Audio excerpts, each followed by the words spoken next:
நெஞ்சுவலி, மாரடைப்புனால வரக்கூடிய நெஞ்சுவலி யாருக்கு வருது? என்னெல்லாம் அதனுடைய அறிகுறிகள்? எதெல்லாம் பண்ணா நம்ம வராம தடுக்கலாம்?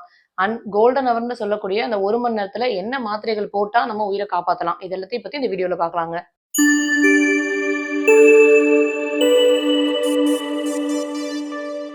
ஃபர்ஸ்ட் ஹார்ட் அட்டாக் வந்துருச்சுன்னு சொல்றாங்க. அந்த ஹார்ட்டோட வேலை தான் என்னங்க? நார்மலா நம்ம உடல்ல இருக்க இருதயம் என்ன பண்ணுது அப்படின்னா, உடல் உறுப்புகள் எல்லாத்துக்குமே இருதயத்துல இருந்து தாங்க பிளட் பம்ப் ஆயி போகுது. இருதயம் ஒரு தடவை சுருங்கி விரியும் போது, அதுல இருக்க ரத்தமானது ரத்த நாளங்கள் வழியா உடம்புல இருக்க எல்லா பாகங்களும் தலையில இருந்து கால் வரைக்கும், மூளையில இருந்து நம்ம கால் சுண்டல் வரைக்கும் எல்லாத்துக்கும் பிளட் சப்ளை அனுப்புறது நம்ம இருதயம் தான். சோ அந்த இருதயத்துக்கே பிளட் சப்ளை வரக்கூடிய ரத்த நாளங்கள் 2 இருக்குங்க. கரோனரி ஆர்டரிஸ்ன்னு சொல்லுவோம். இந்த மாரி இருதயத்துக்கு ரத்தத்தை அனுப்பக்கூடிய ரத்த நாளங்கள்ல அடைப்பு ஏற்பட்டா வருதுதாங்க ஹார்ட் அட்டாக், மாரடைப்புன்னு சொல்லுவோம். எதனால அடைப்பு ஏற்படுது? இப்ப நார்மலா இப்படி ஒரு குழாய் இருக்குன்னு வச்சுக்கோங்களேன். அது வழியா பிளட் போயிட்டு இருக்கு. சோ அந்த ரத்த நாளத்துல கொழுப்பு கட்டி மாதிரி உங்களுக்கு அதிகமான கொழுப்பு கொலஸ்ட்ரால் அதிகமா இருக்கிறனாலயோ, ரத்த பிளேட்லெட்ஸ்லாம் போய் உட்கார்றனாலயோ ஒரு சில மேடு மாரி 2 பக்கமும் ஃபார்ம் ஆயிருங்க. சோ இப்படி இருக்கிற ரத்த நாளங்கள் அந்த கட்டிகள் மூலமா குறுகிருது. சோ அகலமா போய்கிட்டு இருந்த ரத்தமானது இப்ப குறுகிய பாதை வழியா போகுது. அப்ப அங்க ரத்த அழுத்தமானது அதிகரிக்கும். சோ அந்த இடத்துக்கு போகக்கூடிய ஆக்ஸிஜன் அளவு கம்மியாகும். நார்மலா ஆக்ஸிஜன் ஒரு உறுப்புக்கு ரத்தத்தின் மூலமா தான் கடத்தப்படுது. அப்ப இருதயத்துக்கு போகக்கூடிய ரத்த அளவு கம்மியாச்சுன்னா ஆக்ஸிஜன் கம்மியாயிரும். அந்த பகுதி செயலிழந்து போயிருது. அதனால இருதயம் நார்மலா சுருங்கி விரிய தன்மையை இழந்துருதுங்க. சோ அதனால அந்த பகுதி செயலிழக்கிறதுனால வரக்கூடியதா நமக்கு ஹார்ட் அட்டாக். ஓகே. இப்ப இந்த ஹார்ட் அட்டாக் எப்படி நம்ம கண்டுபிடிக்கலாம்? வெறும் நெஞ்சுவலி மட்டும் தான் அதோட அறிகுறியா? இல்ல வேற ஏதாவது அறிகுறிகள் இருக்கா? அப்படின்னு பார்க்கலாம். ஒரு 9ல இருந்து 10 அறிகுறி வரைக்கும் இருக்குங்க. ஃபர்ஸ்ட் ஒண்ணு நெஞ்சுவலி. உங்க எல்லாருக்கும் தெரியும் நெஞ்சு வலிக்குது, இடது பக்கமா வலிக்குதுன்னு சொல்லுவாங்க. அந்த வலி எப்படி அவங்க டிஸ்கிரைப் பண்றாங்க? எப்படி அத விளக்குறாங்க அப்படின்னு பார்த்தீங்கன்னா, இப்போ ஒரு அல்சர் வலின்னு பார்த்தீங்கன்னா, சுருக்கு சுருக்குன்னு குத்துற மாரி இருக்கும். எரிச்சல் மாதிரி இருக்கும். பட் இந்த நெஞ்சு வலியானது ஒரு பெரிய அரிசி மூட்டையே நம்ம மேல விழுந்த மாரி, அவ்ளோ வெயிட் தாங்குற மாரி, ஒரு யானையே மிதிச்ச மாதிரி. சோ அந்த அளவுக்கு ஒரு அழுத்தமான வலியானது இருக்குங்க. அந்த வலி இடது பக்கம் தோள்பட்டையில வலிக்குமா? இல்ல நெஞ்சில மட்டும் தான் வலிக்குமா? அப்படின்னு பார்த்தீங்கன்னா, இடது தோள்பட்டையில வலிக்கலாம், இடது கை ஃபுல்லா வலிக்கலாம், அந்த கை விரல்கள்லாம் அந்த சுண்டு விரல் வரைக்கும் அந்த வலியானது இருக்குங்க. ஒரு மாரி நம்னஸ் அந்த உணர்ச்சி கூட உங்களுக்கு வித்தியாசம் நல்லா தெரியலாம். சிலருக்கு இந்த நெக்கு கழுத்து பகுதியில வலிக்கலாம், பின்னாடி முதுகுல வலிக்கலாம், இடுப்பு வலி இருக்கலாம். இந்த தாடை மட்டுமே கூட வலி இருக்கும். சைலண்ட் அட்டாக்னு சொல்லுவோம். அத பத்தி நெக்ஸ்ட் எபிசோட்ல பார்க்கலாம். சோ அதுல இந்த தாடை மட்டும் தான் உங்களுக்கு நெஞ்சுவலியுடைய சிம்ப்டம்ஸ் தெரியுங்க. இது நெஞ்சுவலி அதிகமாக அதிகமாக அவங்களுக்கு பயங்கரமா படபடப்பு வந்துரும். குப்புன்னு வேர்த்து ஊத்தி ஒரு மயக்க நிலை போயிருவாங்க. சோ கிட்டினஸ், படபடப்பு, அதிகமா வேர்க்கிறது இது எல்லாமே சிம்ப்டம்ஸ் தாங்க. ஓவரா வேர்க்கும். சோ நார்மலாவே இருப்பாங்க. நல்லா ஃபேன் ஓடிட்டு இருக்கும். ஏசி ரூம்ல தான் இருப்பாங்க. ஆனாலும் நெஞ்சுவலி வந்துச்சுன்னா ரொம்ப வேர்க்க ஆரம்பிச்சிரும். சோ சிலருக்கு இந்த வேர்க்கிறது, மயக்கத்த கூட சேர்த்தி வாமிட்டிங் கூட இருக்கலாம். கொமட்டல் மட்டும் இருக்கலாம். அல்லது இவங்க வாந்தியே எடுத்துறலாம். சிலர் என்ன பண்ணுவாங்க, லூஸ் மோஷன் கூட சிலருக்கு அதிகமா வந்துருங்க. இது கூட அவங்களுக்கு அதிகமா மூச்சு வாங்குறது இருக்குங்க. மூச்சு திணறல், சுவாசிக்கிறதுக்கே அவங்க ரொம்ப கஷ்டப்படுவாங்க. சோ நம்ம பார்த்தது எல்லாமே ரொம்ப படபடப்பா வேர்த்து ஊத்தி சுவாசிக்கவே மூச்சு திணறல் அதிகமா லூஸ் மோஷன், வாமிட் இது எல்லாமே ஒரு மனுஷனுக்கு ஒரே டைம்ல வருங்க. ஹார்ட் அட்டாக் அப்ப நெறைய டைம் இந்த சிம்ப்டம்ஸ் நமக்கு பேஷண்ட்ஸ் வந்திருக்காங்க. சோ இது மத்த வலியில இருந்து எப்படி டிஃபரன்ஷியேட் பண்ணி பார்க்கலாம். சோ நார்மலா இந்த நெஞ்சு வலி அல்சர்னாலயும் வருங்க. நமக்கு தசை பிடிப்பு, இந்த லெஃப்ட் பக்கம் இருக்கிற தசை பிடிப்புகள் ஏதாவது வந்துச்சுன்னா, அதனாலயும் இந்த மாரி நெஞ்சு வலி வரலாம். அடுத்தது பார்த்தீங்கன்னா, ப்ளூரைட்டிஸ்ன்னு சொல்லுவோம். சோ நுரையீரல்ல இருக்கிற அதிகமான சளியின் காரணமாக அந்த நுரையீரல் ஏதாவது இன்ஃப்ளேம் ஆயிடுச்சுன்னா, அதுல ஏதாவது பாதிப்பு இருந்துச்சுன்னா, அப்பயும் நெஞ்சு வலி வரும். சோ இந்த வலிகளிலிருந்து நார்மலா மாரடைப்புனால வரக்கூடிய வலிய எப்படி பிரிச்சு பார்க்கலாம் அப்படின்னு பார்த்தீங்கன்னா, இப்ப நான் சொன்ன 9 சிம்ப்டம்ஸ்ல ஃபர்ஸ்ட் ஒண்ணே எடுத்துக்கலாம். நெஞ்சு வலி. நார்மலா ஒரு அல்சருக்கு வரக்கூடிய நெஞ்சு வலி குத்துற மாரி இருக்கலாம், எரியிற மாரி இருக்கலாம். வயிறு வலி ரொம்ப அதிகமா இருக்கும். அல்சர்னால வரக்கூடியது மேல் வயிறு வலி, வயிறு வலி இருக்கலாம். பட் நம்ம ஹார்ட் அட்டாக்ல பார்த்தீங்கன்னா, அமுக்குற மாரி வலி. அதான் நான் சொன்னேன். ஒரு யானையே மிதிச்ச மாரி அந்த அளவுக்கு ஒரு வலி இருக்கும். பிளஸ் அந்த வலி தோள்பட்டை, சுண்டு விரல், பின்னாடி, முதுகு, கழுத்து, தாடை எல்லா பக்கமும் ஸ்ப்ரெட் ஆகும். அல்சர் வலி உங்களுக்கு இந்த அளவுக்கு எல்லா பக்கமும் ஸ்ப்ரெட் ஆகாதுங்க. நெக்ஸ்ட் என்ன பார்த்தீங்கன்னா, இந்த வேர்க்கிறது அதிகமான வேர்க்கிறது அல்சர்ல உங்களுக்கு அவ்வளவா தெரியாது. மாரடைப்புல வரக்கூடிய வலி நெறைய தெரியும். அதே மாதிரி நெக்ஸ்ட் தசைப்பிடிப்பு. அந்த தசைப்பிடிப்புனால வரக்கூடிய இதுவுமே உங்களுக்கு இந்த மாதிரி வேர்க்கிறது, மூச்சு திணறல், படபடப்பு, லூஸ் மோஷன், வாமிட்டிங் இது எல்லாமே கூட சேர்ந்து வராது. ப்ளூரைட்டிஸ்லயும் ஸ்பெசிஃபிக்கா உங்க நெஞ்சு வலி அந்த பகுதியில மட்டும்தான் இருக்கும். முன்னாடி நகர்ந்தாலே வலி இருக்கும். அசைஞ்சாலே ப்ளூரைட்டிஸா இருக்கக்கூடிய வலி ஒருத்தர் அசைஞ்சாலே வலி அதிகமாகுதுன்னு சொல்லுவாங்க. சோ இதெல்லாம் வச்சு நீங்க மத்த வலியில இருந்து நெஞ்சு வலிங்கிறது பிரிச்சு எடுத்து பார்த்துக்கலாம். சோ இப்ப நான் என்ன சொல்ல வரேன்னா, நீங்க நெஞ்சு வலின்னு நினைச்சு சாதா வலிக்கு கூட, அதாவது ஒரு அல்சர் பெயின் ஆகட்டும், ஒரு தசைப்பிடிப்பா இருக்கட்டும், இல்ல ஒரு ப்ளூரைட்டிஸ்னால வரக்கூடிய வலி. சோ சாதாரண ஒரு வலி, நெஞ்சு இந்த பகுதியில வலிக்குது அப்படின்னு உடனே எமர்ஜென்சியா எனக்கு மாரடைப்பா இருக்குமோ அப்படின்னு சொல்லி ஒரு ஹாஸ்பிட்டலுக்கு போய் இசிஜி, பிபி அதெல்லாம் செக் பண்ணி பார்க்கிறது ரொம்பவே பெஸ்ட். அதற்கு மாறா ஆல்ரெடி அல்சர் பேஷண்டா இருக்காங்க. அவங்களும் நெஞ்சு வலி வந்திருக்கலாம்.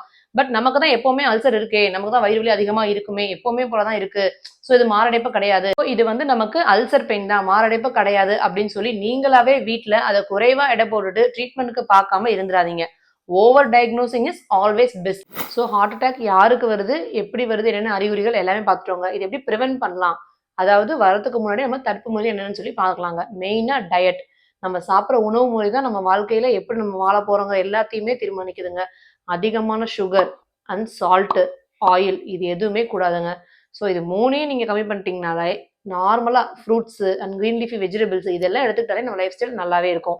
அடுத்து எக்ஸசைஸ், நம்மளால முடிஞ்ச எக்ஸசைஸ் நீங்கள் பண்ணலாங்க. வாக்கிங் ஒரு 10 மினிட்ஸ் 20 மினிட்ஸ் அப்படியே கிராஜுவலாக இன்க்ரீஸ் பண்ணும். ஸோ பர் டேக்கு ஒரு 30 minutes of walking morning early morning டைமில் போடலாம். பொல்யூஷன் கம்மியாக இருக்கும். ஸோ அந்த டைம் நீங்கள் சூஸ் பண்ணிக்கோங்க. வாக்கிங் பண்ண முடியல, ஸோ வீட்லேயே நம்ம கொஞ்ச நேரம் இருக்க பாருங்க, ஸ்கிப்பிங் பண்ணலாம்.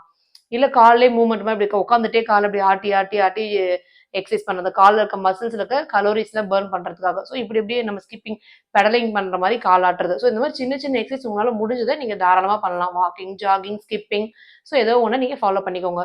அடுத்து என்னன்னு பார்த்தீங்கன்னா, ஸ்மோக் பண்ணக்கூடாது, புகைப்பிடிக்கக்கூடாது, அண்ட் ஆல்கஹால் மது அருந்துதல் கூடவே கூடாதுங்க. இது ரெண்டுமே ஹார்ட் அட்டாக்குக்கான இன்சூரன்ஸ் வந்து ரொம்பவும் அதிகப்படுத்துது. ஸோ ஒரு நார்மல் பர்சனுக்கு ஹார்ட் அட்டாக் வரதும் ஒரு ஸ்மோக்கிங் பண்ணுறதுக்கு வந்து கம்பேர் பண்ணி பார்க்கும்போது 50% வந்து அதிகமாக ஸ்மோக் பண்ணுறவங்களுக்கு ஹார்ட் அட்டாக் வருதுங்க. ஸோ ஃபைனலாக சொல்கிறோம், last but not the least, sleep. நல்ல தூக்கம் தான் முக்கியங்க. ஸ்லீப்லெஸ் நைட், தூக்கம் இல்லாத இரவுகள் எவ்வளவுகளோ அதிகமாகுதோ அவ்வளோக்களோ உங்கள் வாழ்நாளில் ஒவ்வொரு நாளும் நீங்கள் குறைச்சிக்கிட்டே வரீங்கிறத நல்லா தெரிஞ்சுக்கோங்க. ஸோ ஒரு மனுஷனுக்கு ஒரு 7 hours minimum 6 hours sleep must. Daily ஒரு 6 மணி நேரம் கண்டிப்பாக உங்களுடைய தூக்கம் வச்சுக்கோங்க. தூக்கம் இல்லாதனால அந்த ஸ்ட்ரெஸ் அதிகமாகும். ஸோ ஸ்ட்ரெஸ் அதிகமாக அதிகமாக உடம்புல இருக்க ஹார்மோனல் சேஞ்சஸ் ரொம்ப அதிகமாகும். அது இருதயத்தை பாதிக்கும். அதனால ஹார்ட் அட்டாக் வர்றது ரொம்பவே சீக்கிரம் வந்துடும். அப்போ 40, 45, ஒரு காலத்தில் 50 வயசு ஹார்ட் அட்டாக்னு சொன்னோம், அப்புறம் 45 ஆச்சு, அப்புறம் 40 ஆச்சு, இப்போ 35 இயர்ஸ் அண்ட் ப்ராக்டிஸ் பண்ணிருக்க இப்போ லீடிங் டாக்டர்ஸ்க்கே கூட ஹார்ட் அட்டாக் வருது. எதனால? அவங்க கண்டினியூஸாக சர்ஜரி பண்ணுறதுனால, கொஞ்சம் கூட தூங்குறதே இல்லை, பிஸி ப்ராக்டிஸ். ஸோ நமக்குன்னு சொல்லி கொஞ்சம் கூட டைம் ஸ்பெண்ட் பண்ணாமல் ஃபுல்லாக எல்லா ஸ்ட்ரெஸ்ஸையும் நம்ம தலையில் போட்டுக்கிட்டு ஃபேமிலி பார்க்கணும், நம்ம ஒர்க்கை பார்க்கணும், குழந்தைங்கள பார்க்கணும், எப்படி ஏர்ன் பண்ணுறது அண்ட் பிஸ்னஸோ இந்த மாதிரி இது எல்லாமே ஓகே தான். பட் நீங்கள் பேலன்ஸ்டாக வச்சுக்கணுங்க. உங்கள் லைஃப் ஸ்டைலை பாதிக்காத மாதிரி தான் நீங்கள் உங்கள் வேலையை வச்சுக்கணும். ஸோ ஒரு 35லேருந்து 40 வயசுக்கு மேலே இருக்க எல்லாருமே வருஷம் எவ்ரி ஹெல்த் செக்அப் ஒரு மினிமலாக பண்ணிக்கிட்டீங்க அப்படின்னா நம்ம ஹெல்த் ஸ்டேட்டஸ் எப்படி இருக்குன்னு நம்ம தெரிஞ்சுக்கலாங்க. என்னென்ன மஸ்ட்னு பார்த்தீங்கன்னா, பிபி வந்து ஆல்ரெடி ஹைப்பர் டென்ஷன் இருக்கு, டேப்லெட் போட்டுருக்கீங்க அப்படின்னா நீங்கள் ரெகுலராக செக்அப் பண்ணுங்க.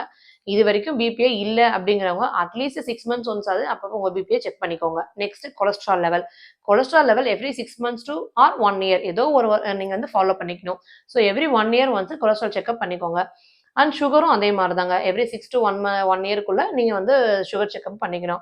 அண்ட் இசிஜி, ஒரு நார்மலாக ஒரு இசிஜி எடுத்து பார்த்துருங்க.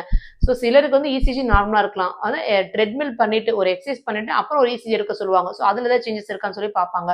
ஸோ உங்கள் ஃபேமிலியில் ரிஸ்க் ஃபேக்டர் இருக்க எல்லாருமே, ரிஸ்க் ஃபேக்டர் இருந்தாலும் இல்லைனாலும் எல்லாருமே 40 இயர்ஸ்க்கு மேலே BP, sugar, cholesterol and ECG இது எல்லாமே எவ்ரி இயர் கண்டிப்பாக செக் பண்ணிக்கோங்க.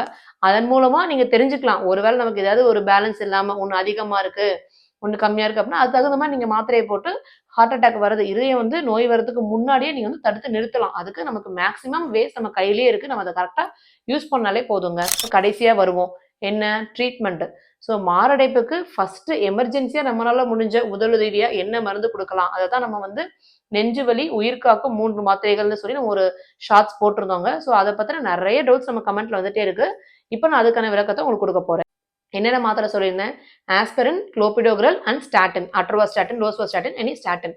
ஸோ இந்த 3 மாத்திரையும் நீங்கள் உடனே, அதாவது இந்த நான் பார்த்த மாரடைப்புக்கான சிம்டம்ஸாக இருந்துச்சு அப்படின்னா அந்த பர்சனுக்கு இந்த கரெக்டான டோஸில் 300, 380 இந்த டோஸில் இந்த 3 மாத்திரையை உடனடியாக கொடுக்கறது மூலமாக அந்த கோல்டன் ஹவர்னு சொல்லுவோம், ஒரு 1 ஹவருங்க, இருதய அடைப்பு வந்த முதல் 1 மணி நேரம், அந்த 1 மணி நேரத்தை இந்த 3 மாத்திரை கொடுக்கறதன் மூலமாக அவங்க உடம்புல மேலும் சேஞ்சஸ் வந்து மோசமடையாமல் இருக்கிறத குறைக்கலாம். ஸோ மாத்திரையை கொடுத்துட்டு எமர்ஜென்சியாக அவங்கள ஹாஸ்பிட்டல் கொண்டு போயிடணும். ஸோ இப்போ எல்லா வில்லேஜ் இல்லை நார்மல் சிட்டிலேயே கூட டிராஃபிக்னால நம்ம வீட்டிலேருந்து ஹாஸ்பிட்டல் போகிறதுக்கே 1 hour 2 hour ஆயிருங்க சம்டைம்ஸ்.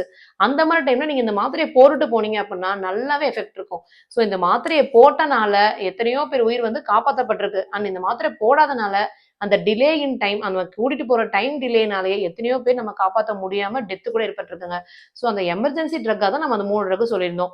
ஸோ இந்த 3 ட்ரக்கும் சேர்ந்து ஒரே மாத்திரையாக கிடைக்குமா? தாராளமாக கிடைக்குதுங்க. அந்த நேம், அந்த ட்ரேட் நேம் வேணால் நான் உங்களுக்கு பின் பண்ணி விடுறேன், நீங்கள் கமெண்ட்ஸில் போய் பார்த்துக்கலாம். ஓகே, நெக்ஸ்ட் என்ன கேட்டிருந்தாங்க, இந்த 3 மாத்திரை நார்மலாக கிடைக்க மாட்டேங்குது ஃபார்மசியில். எஸ், சில இடங்களில் கிடைக்காது. ஏன் அப்படின்னா இந்த மாத்திரைகள் நம்ம எதுக்கு கொடுக்குறோம்? ஸோ முன்னாடி நம்ம பார்த்துருந்தோம், ரத்த குழாய்களில் அந்த கொழுப்பு கட்டிகள் இருக்குது, அங்கே ரத்தம் போய் உறைஞ்சு நிக்கிறனால தான் அந்த மேடு மாதிரி வந்துட்டு நமக்கு ரத்த குழாயினுடைய அளவு குறுகி போயிடுச்சுன்னு பார்த்தோம். ரத்த தட்டையணுக்கள்னு சொல்லுவோம். அது ரத்தம் வந்து உறைய வைத்து ஒரு கட்டியாக மாறி தான் அங்க நிக்குது. அந்த ரத்தம் உறைதல தடுக்கிறதுக்காக தான். ஃபுல்லா அடைச்சிடக்கூடாது, அந்த இடத்துல ரத்தம் உறைஞ்சிடக்கூடாதுன்னு சொல்லி அந்த ரத்த உறையும் தன்மையை குறைக்கிறதுக்கு கொடுக்குற மாத்திரை தான் இந்த ஆஸ்பிரினும் குளோபிடோகிரலும். ஸோ இதை மாத்திரை நீங்க நார்மலா ஃபார்மசியில வாங்கிட்டு மிஸ்யூஸ் பண்றாங்க, தெரியாம அவங்க சாப்பிட ஆரம்பிச்சிட்டாங்க, டெய்லி எடுத்துட்டே இருக்காங்க அப்படின்னா அவங்க உடம்புல ரத்தம் உறையிற தன்மை கம்மியாயிரும். ஸோ இங்க நார்மலா ஒரு ஷேவிங் பண்றீங்க, இல்லை ஒரு நெயில் கட் பண்றீங்க, ஏதோ காய்கறி கட் பண்றீங்க, தெரியாம கையில பட்டுருச்சு, அது மாதிரி சின்ன சின்ன கண்டிஷன்ல கூட உங்க லீக் ஆகுது, பிளட் லீக் ஆகிறது உங்களுக்கு உறையாமலே போயிடும், ஸ்டாப்பே ஆகாம போயிடும். ஸோ ஒரு சைடு எஃபெக்ட் மெயினா இருக்கு. அதனால தான் உங்களுக்கு ஃபார்மசியில ஈஸியா அவைலபிள் இல்லாம இருக்கலாம். பட் நீங்க உங்க ஃபேமிலி டாக்டர்கிட்ட காமிச்சிட்டு உங்களுக்கு இந்த மாதிரி ரிஸ்க் ஃபேக்டர்ஸ்லாம் இருக்கு, ஒரு எமர்ஜென்சிக்கு எனக்கு தேவைப்படும் டாக்டர்னு சொல்லி நீங்க டாக்டர்கிட்ட காமிச்சு பிரிஸ்கிரிப்ஷன் எடுத்து வாங்கி வச்சுக்கோங்க. பட் அது தினமும் யூஸ் பண்ணக்கூடிய மாத்திரை கிடையாது. ஆல்ரெடி ஹார்ட் பேஷண்ட் ஸ்டென்ட் வச்சிருக்காங்க, இல்ல பிபி அதிகமா இருக்குன்னு சொல்லி ப்ரிவென்ஷனுக்காக டேப்லெட் ஸ்டார்ட் பண்ணிருக்காங்க. இந்த மாதிரி கண்டிஷன்ஸ்ல ஏற்கனவே ஸ்டார்ட் பண்ணிருந்தீங்க அப்படின்னா நீங்க உங்க டாக்டரோட பரிந்துரையின்படி நீங்க டெய்லி எடுத்துக்கலாம். பட் புதுசா சாப்பிட போறவங்க தினமும் அந்த மாதிரி இருக்கக்கூடாது. காலையில சாப்பிடலாமா, ஈவினிங் சாப்பிடலாமா, இந்த மாதிரி சந்தேகமும் வருது. இது டைமிங் பார்த்து எடுக்கிற மாத்திரை கிடையாதுங்க. நெக்ஸ்ட் என்னன்னு பார்த்தீங்கன்னா, மாரடைப்பு மாரியே வரக்கூடிய சில வலிகள் நம்ம பார்த்துருந்தோம். என்ன அல்சர் வலி, தசை பிடிப்புனால வருது, அண்ட் ப்ளூரைட்டிஸ் நம்ம நுரையீரல் பிரச்சனையால வருது. ஸோ இந்த மாரி வலிக்கு நான் தவறா அத மாரடைப்புன்னு நெனச்சு ஓவர் டயக்னோஸ் பண்ணுங்களான்னு சொல்லி நீங்க சொன்னீங்க மேடம். ஸோ நான் ஓவர் டயக்னோஸ் பண்ணி இந்த 3 மாத்திரைய போட்டுட்டேன். அப்ப எனக்கு ஏதாவது பிரச்சனை வருமா? ஒண்ணுமே பிரச்சனை இல்லங்க. அந்த 1 டோஸ் அந்த 1 மாத்திரைனால உங்களுக்கு பெருசா சைட் எஃபெக்ட் எதுவும் வராது. ஸோ நீங்க தாராளமா நெஞ்சு வலி வருது, படபடப்புக்குது, மூச்சு வாங்குது, மாரடைப்பு மாரி இருக்கு, உங்களுக்கு சந்தேகம் வந்துருச்சு அப்டின்னாலே, நீங்க இந்த மாத்திரை எடுத்துக்கலாம். இந்த 1 டோஸ்னால எந்த ஒரு சைட் எஃபெக்ட்டும் வரப்போறதில்ல. எடுத்துட்டு நீங்க ஹாஸ்பிட்டல் போங்க. அங்க போய் அங்க டாக்டர் செக் பண்ணிட்டு இது ஹார்ட் அட்டாக்கா இல்ல கேஸ்ட்ரைட்டிஸான்னு சொல்லிருவாங்க. கேஸ்ட்ரைட்டிஸா இருந்தாலும் பயப்பட தேவையில்ல. அதுக்கான ட்ரீட்மெண்ட் பண்ணிட்டு நீங்க வீட்டுக்கு வந்துருங்க. சிங்கிள் டோஸ் உங்களுக்கு எந்த ஒரு பிரச்சனையும் குடுக்காதுங்க. நம்ம சேனல சப்ஸ்கிரைப் பண்ணிக்கோங்க. அப்பதான் நான் குடுக்குற டிப்ஸ் உங்கள வந்து ரீச் ஆகும்.